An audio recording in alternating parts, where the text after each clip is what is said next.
할렐루야. 8월 1일 토요일 매일 성경 묵상입니다. 오늘 말씀은 이사야 13장 1절에서 22절의 말씀입니다. 벌써 이제 8월이네요. 자, 요즘 전 세계에서 가장 핫한 인물이 바로 트럼프가 아닌가 생각돼요.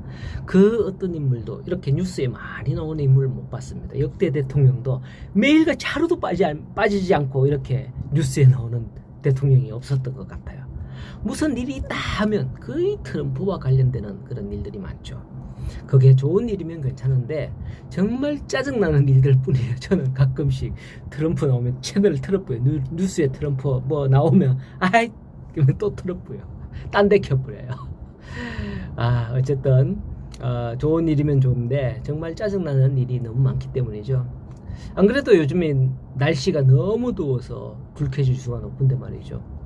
자, 작년 6월에 트럼프가 자기 생일에 맞추어서 미국 육군 창설 250주년 기념 군사 퍼레이드를 하기도 하면서 꽤 말들이 많았죠.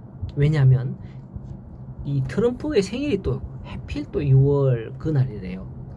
이 대통령의 생일과 겹쳐서 이 행사가 진행됨으로써 대통령을 찬양하고 높이기 위한 군인들이 대통령 앞에 경례하고 막 우상화하는 것처럼 그렇게 보였기 때문이죠. 우리는 보면 북한의 그 군사력을 막 과시하면서 북한 김정은 그 앞에 김정일 그 다음에 김일성이가 막 군대 사열하고 이렇게 하는 것들을 한 번씩 TV에서 봤었잖아요. 그러면 북한이 저런 무기도 가졌네 뭐 이런데 관심을 가지면서 그 김일성 김정은 이들을 높이지 않을 수 없는 거죠. 어쨌든 이렇게 군대를 사열하는 일은 국가의 군사력을 과시하는 일일 수도 있고요. 그런데 트럼프가 했던 그 일들은 참 자기 생일에 그걸 했다? 지극히 동기가 의심되는 일이었던 거죠. 자, 오늘 말씀에 보면 신기하게 그런 내용인 이야기가 나와요. 4절에 보면 만군의 여호와께서 싸움을 위하여 군대를 검열하심이로다 라는 거죠. 전쟁이 나가기 위해서 군사를 사열하는 겁니다. 고대 배경으로 한 그런 영화들에 보면 전쟁을 하기 위해서 수천은 게임도 아니고 수십만의 군사들이 집결을 합니다. 그리고는 그 군사들 앞에서 말을 타고 막 달리면서 막 소리하는 외치는 그런 장면들이 중국 영화나 뭐 우리나라 고대 영화들에 많이 그런 게 나오잖아요. 그렇게 군을 검열하면서 병사들의 사기를 돋우는 거죠. 마치 이와 같이 오늘 말씀에서 여호와 하나님께서 싸움을 위하여 군대를 검열하신다라는 겁니다. 그 싸움이 어떤 싸움일까요? 1절에 보면 아모스의 아들 이사야가 바벨론에 대하여서 받은 경고라 하는 겁니다. 하나님께서 바벨론을 치겠다는 말씀이죠. 이를 위해서 마치 군대를 검열하듯이 군대를 모았다라는 겁니다. 왜 그랬을까요? 사실 아수르나 바벨론은 하나님의 선민들을 위한 채찍으로 사용하던 나라였습니다. 그러나 앞에서도 여러 차례 말씀을 드린 바가 있는데 그들이 하나님의 말씀대로만 했으면 되었지만은 오히려 그들은 있는 힘을 다해서 이스라엘을 쳤던 겁니다. 이로 말미암아 막대기를 잡은 사람을 들려 한다 하는 것과 같은 그런 책망을 받기도 했었지 않습니까?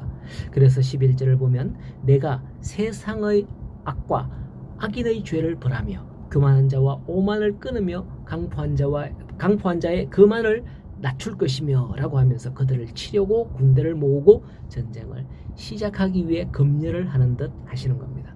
그렇다면 바벨론은 어떻게 하나님의 선민을 괴롭혔을까요? 이유가 뭘 때문일까요? 역사에 보면 아마도 그 이유는 검은 보화에 있었던 것 같습니다. 바벨론이 유다에 침공했을 때 히스기야 때죠. 아마 뭐 그 다른 왕 때도 있었겠지만은 그 성경에 기록된 대로 보면 유다 왕 히스기야가 왕궁의 보물뿐만 아니라 성전 곳간에 성전의 금부치까지 팍팍팍 끌고다가 갖다 바쳤거든요. 이런 것을 아신 여호와는 17절에 이렇게 말합니다. 보라, 은을 돌보지 아니하며 금을 기뻐하지 아니하는 메대 사람을 내가 충동하여 그들을 치게 하리니 라고 하는 겁니다. 메대 사람들은 바벨론 사람들과 같이 금과 은을 탈취하기에 혈안되지 않는 것 같습니다. 그래서 그 그 위기를 극복하기 위해 그들에게 금과 은을 바친들 아무 소용이 없었을 것임을 말하는 거죠. 은도 통하지 않고 금도 통하지 않는다 하는 것은 굉장한 위기죠. 8절에 보면 메대 사람이 활을 당겨서 청년을 쏘아 죽이며 태의 열매를 긍휼히 여기지 않으며 아이를 애석하게 보지 아니하리라 하죠. 아주 극악무도한 자다라고 할 수 있습니다. 이런 비슷한 배경으로 예전에 나왔던 그런 영화가 뭐 300이라든 영화든지 그런데 보면 막 이 메대 사람들 이런 사람들 아주 뭐예요? 괴물같이 표현했다 그럴까요? 하여튼 극악무도한 자다라고 볼 수 있는 거죠. 그 무엇도 통하지 않는 거예요. 그저 죽임뿐이죠. 하나님께서는 이스라엘의 심판에 대해서는 이러하지 않았습니다. 거루터기를 남겨두었고 그 거루터기에서 싹이 난다고 했거든요. 그러나 하나님의 원수들에 대해서는 자비와 긍휼을 찾아볼 수 없이 이렇게 심판하시겠다라고 하는 것을 볼 수 있습니다. 악인들은 이와 같이 하나님의 심판대 앞에 설 겁니다. 하나님의 자녀된 우리 모든 성도님들을 하나님께서 지금은 눈동자같이 지켜 보호하실 겁니다. 오늘도 우리가 그런 악인들의 길에 서지 말고 여호와의 말씀을 순종하는 주의 거룩한 길로 나아가는 하나님의 자녀의 삶이 되기를 간절히 소원합니다. 오늘도 그 하나님의 은혜와 자비가 우리 성도 여러분들에게 있고 우리를 대적하는 그 악인들에게는 하나님의 불꽃 같은 눈과 심판이 있기를 간절히 소원하며 축원합니다.